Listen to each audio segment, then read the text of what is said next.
Hello, my name is Peter DiStefano, and in this video we will talk about the design concepts at Main Street as they relate to the railroad profile alternatives. If you haven't already, please take a look at the railroad alternatives video that can be accessed from the video screen here on the far right hand side of the room. To access the exhibits at Main Street, click on the blue icon on the right hand side of the table here at Main Street.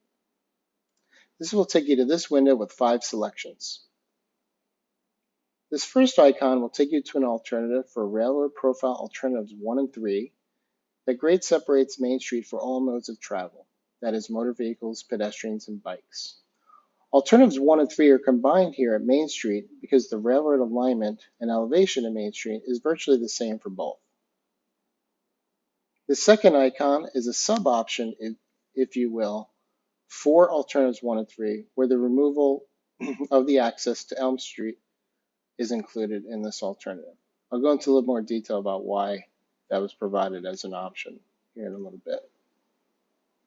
This third icon is for Alternative 2, Railroad Profile Alternative 2.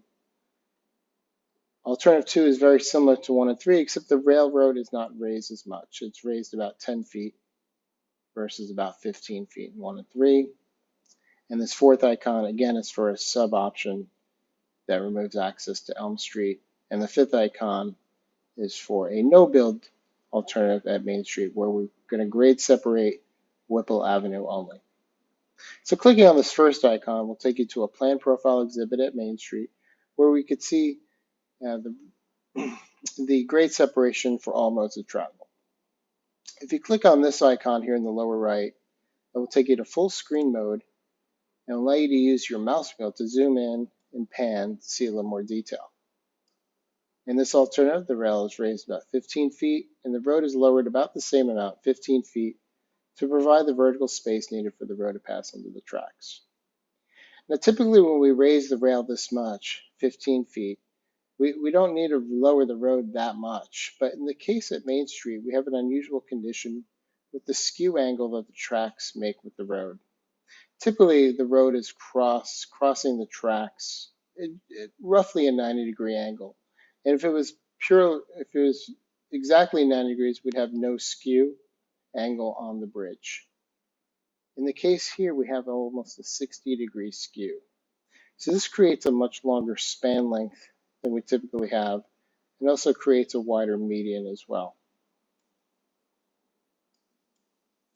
As you can see here, access to Elm Street is maintained, and access to Pennsylvania has been removed due to the elevation difference between the road and Pennsylvania Avenue. In addition, we have an elevated sidewalk on the south side of the street that's very similar to the design that's used at Jefferson Avenue, where the sidewalk is elevated slightly above street level. On the north side of the street, the sidewalk actually follows the road. We can see that here. I'll show you that here shortly on a cross-section view. Clicking on the X will take you back to this view with the section cuts shown here in blue and the arrow showing the direction the view is looking in. So let's take a look at section A. This is a typical section of Main Street looking east through the bridge. You can see the wide median. The median needs to be this wide here, again related to the skew angle. We need to provide room for a pier cap that'd be very similar to the one that's used at San Bruno. Please take a look at the Google Street View of the San Bruno Avenue station if you want to understand more what that would look like. You can see on the south side of the street we have an elevated sidewalk, again similar to Jefferson, and on the north side we have the sidewalk following the roadway profile. Section B is also a cross section of Main Street, except this one is looking just west of Elm. Here you can see the left lane turn pocket, so it shows 2 lanes going eastbound. And on the left side, this is interesting to note, there's actually 2 sidewalks. One is going to remain at grade to provide access to the buildings on this side of the street. I'll get to that in a second. And this sidewalk here will allow for pedestrians to cross under the tracks. They would just follow the blue sidewalk, cross the crosswalk here at Elm, and then continue underneath the tracks to get to Maple. Section C is a cross section of Elm looking back east towards Main Street. Again, you can see the sidewalks here at street level, and then a sidewalk here provided on the north side, again to allow access to this future building at 1180 Main. This is currently under construction. I'll show a little more detail about that here very shortly. Section D is an elevation view looking west towards the Gray Star Building D. This is a proposed development. This shows the profile of the road without any vertical exaggeration. And here you can see the intersection at Elm Street. You could also see in this view the two different sidewalks, one at street level up here with the railing, and one that would follow the road down below. Section E is an elevation view of, it's a profile view of Elm, exaggerated 5 times vertically. And then section F is also a similar view, except now without the vertical exaggeration. And here you can see the facade of the 1190 Main Street building. One of the engineering challenges with this alternative is when we lower Elm Street, we would have to come up with a solution for lowering the garage entrance as well. That's represented here with the green dot. And then on elevation G, that's also an elevation view on Elm looking in the other direction, so looking south towards the Gray Star building.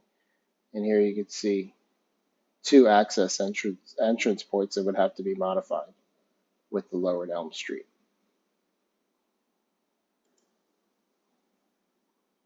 There's a download button here on the far right where you can click on that and save to your computer for future viewing. Clicking on the X will take you back to this screen, and then clicking on the second icon will take you to a very similar exhibit that we just saw, except now here, going to full screen mode, access to Elm Street has been removed. The advantage to this alternative is that since Elm Street would remain at the elevation it is today, those access points to the garages could remain as they are today. This provides more circuitous routes to access those garages. From this side of the tracks, you would take Main Street to Beach to Lathrop. That's just off the screen here. And then from on this side of the tracks, you would take Maple, make a left onto Lathrop, and then a left onto Main to access the garages, again off of Elm. The areas shown in red are potential property acquisitions that may be needed to accommodate this design. Clicking on the X will take you back to the screen. This third icon is for alternative 2. I won't go through all these section cut views, but they're very similar to alternatives 1 and 3, except the main difference here is that the railroad is not raised as much, and thus the road would have to be lowered a little bit more, roughly 5 feet more maximum here in the center.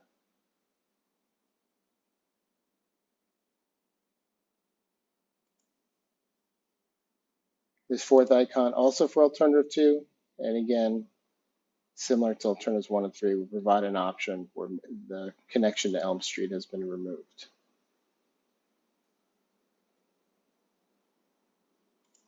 And lastly, the fifth icon is where we grade separate Whipple Avenue only. So the condition at Main Street will essentially, in this alternative, will remain as it is today. So this takes us to a Google Street View image where you can see the existing at-grade railroad crossing.